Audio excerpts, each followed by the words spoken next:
the question. People don't ask these questions. I've asked economists this question. They can't answer me. What is money and who creates it? No. First of all, there is no money in anything physical worth anything. Money is what we are programmed to believe it's worth. Money is figures on a screen. That's it. When you go into a bank and you ask for a loan, mortgage or something, say £50,000, much more these days, £50,000, what does the bank then do? It types into your account £50,000. That's it. It doesn't print any money, doesn't mint any coins, it doesn't move any precious metal a single sodding inch. It just types into your account £50,000. From that moment, you are paying interest on £50,000 that has never, does not, and will never exist.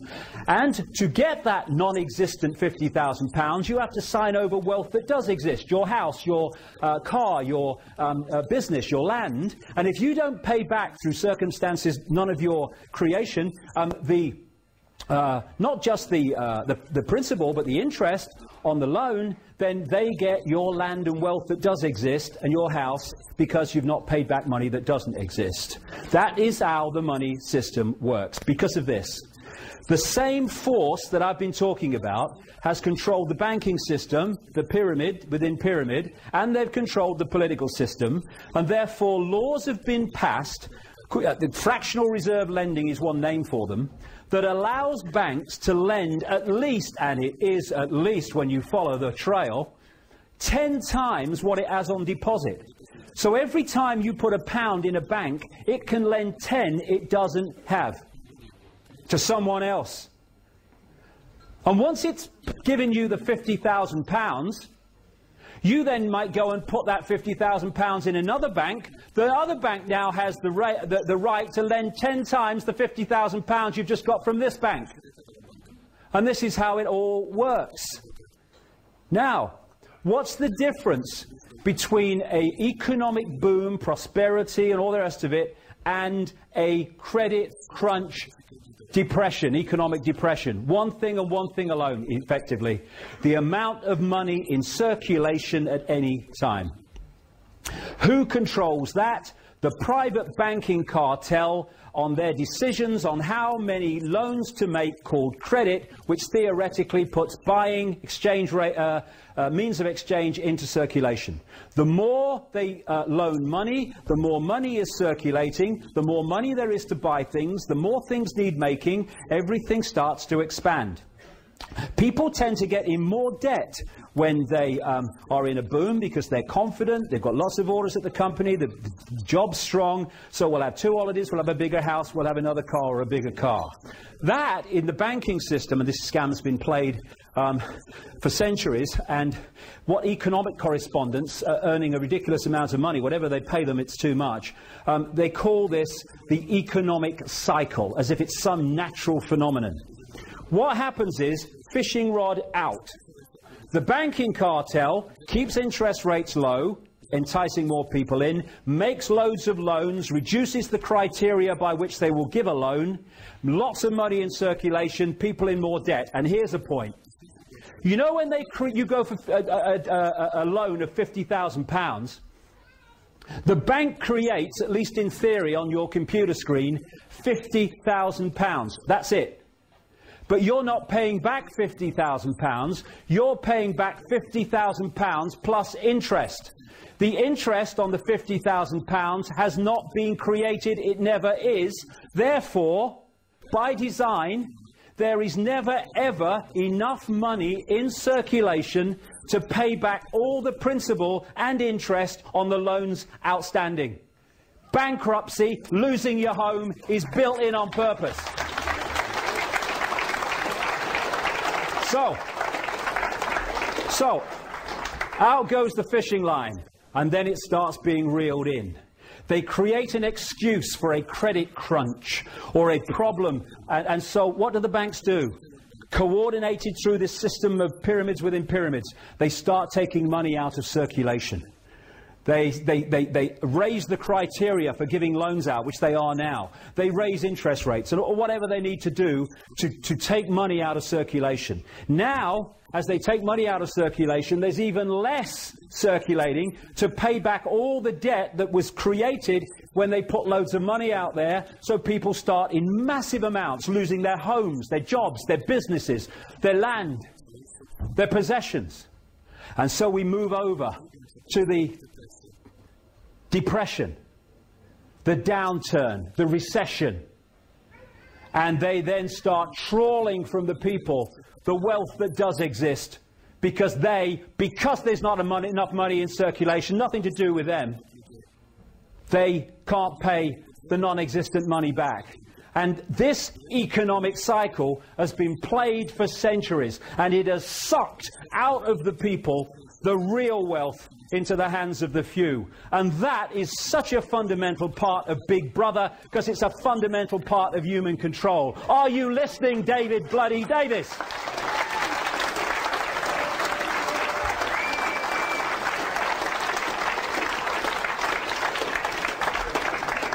I'm sorry if I'm going on, but you've come so far. I want to give you everything I can today, because all these things connect and we need to know about them.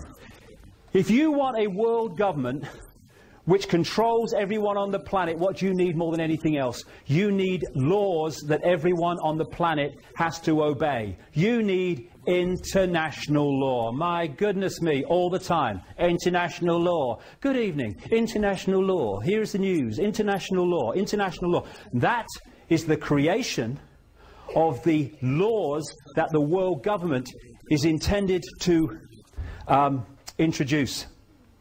Because international law will be how that controls the lives of everyone. And if you go against international law, that's why the World Army is there to intervene. International law. International law. Global warming. The carbon con. This is a cracker. This is a cracker. You won't hear David Davis and Shami Chakramarty talk about this. In fact, you'll hear them talk about the opposite. I talked earlier about this network, and one of that network is called the Club of Rome, set up in 1968. People like Henry Kissinger, by the way, Henry Kissinger, massively part of this over the decades. He's involved in all of them. And he's involved in the Club of Rome, and it connects into the Rockefellers and all the people I've been talking about. And its job has been to manipulate the environmental movement. In 1991, its founder, the founder of the Club of Rome, Pecci, was quoted as saying in a Club of Rome document, as saying that when they were looking at how to, in effect, do this manipulation, he said, in searching for a new enemy to unite us, we came up with the idea that pollution, the threat of global warming, water shortages, famine and the like would fit the bill. Here's another member of the Club of Rome.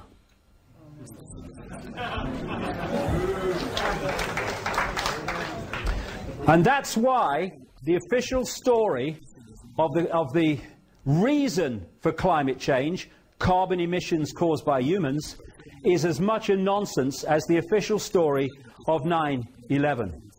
It is a problem, and the solution is international law, more and more taxation to save the planet, more and more imposition of the big brother state to save the planet. Now, I'm not saying that pollution's a good thing. Not saying that. But if we're going to get streetwise, we need to understand that it's not causing climate change. Well, I mean, you know, having researched this for nearly 20 years, there's a little thing you start to learn about this guy, Al Gore. If he's involved, it's a scam. End of story, by the way. End of story, by the way. It's a scam. And of course, for his Inconvenient Truth documentary, let's just redesignate what documentary means on that criteria. He was given the Nobel Peace Prize and the Oscar. Why? Because this network controls that. They don't control every Oscar and all the rest of it, but if they need someone to get one, they can make sure they get one. Same with the Nobel Peace Prize. Kissinger won the Nobel Peace Prize. Bloody war criminal. They're giving it to Blair next. Yeah, Blair. So, what we've got as a result of all this manipulation, Al Gore, is, you know if it's a scam as well, because Madonna's on the stage singing about it, right? This is the Global Warming Survival Handbook, going with the Live Earth concerts, orchestrated by Al Gore. David de Rothschild wrote that. Very good. I'm sure they care about the planet, as they're lending us money that doesn't exist and trawling the wealth as a result of us not paying it. Now, there's a thing they say about computers. Crap in, crap out, right? If you put garbage into a computer, you get garbage out. That's how the computer models came up with global warming. International law is where it's leading, and this is the cause of global warming. Stands back in amazement. You mean the sun has an effect on Earth temperature? Are you kidding? What happens is the sun goes in cycles. It generates what are called sunspots, which are massive explosions of energy powered out into the solar system, which comes to the Earth eventually as solar radiation. Some of these explosions, called sunspots, are as big as the Earth and even as big as Jupiter. When it is exploding energy, the temperature goes up. This is what these sunspots are. You can see them here. I think they might have a bearing on temperature. I think so. This is the recent sunspot cycle coming round, all the rest of it. And of course, there are cycles where you have a sunspot cycle going round at this level of temperature, and then you have a cycle going round at this level of temperature. So that as the cycles go round, it's hotter or cooler in the different cycles as we pass through what we call time. Now, other planets in the solar system have been warming up. I don't know whether you've seen them factories on Mars. Them bloody Martians and them 4x4s, it's bloody outrageous. Now, what is the common denominator of these other planets and the Earth?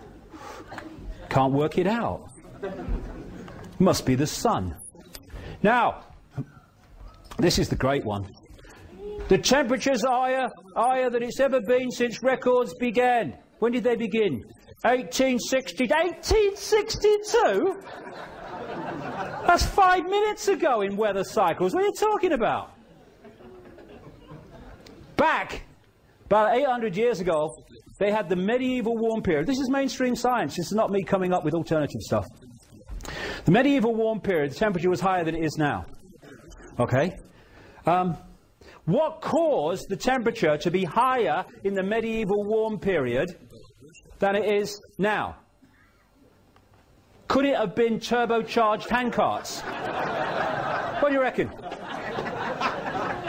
Could be. Flatulent horses, maybe. I can just see a medieval weather forecaster arriving in the village. Dobbin's got the wind, I think we're in for hot summer.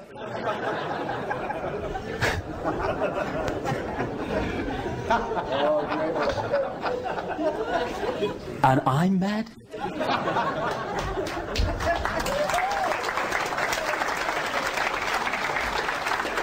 After the medieval warm period, and of course, if they took back the temperatures to then global warming looks very different now. But what they do is they take it back to a period called the Little Ice Age, when the temperature dropped to the point where the Thames froze over, and they used to have ice fairs on the Thames. You can still see depictions of it in Christmas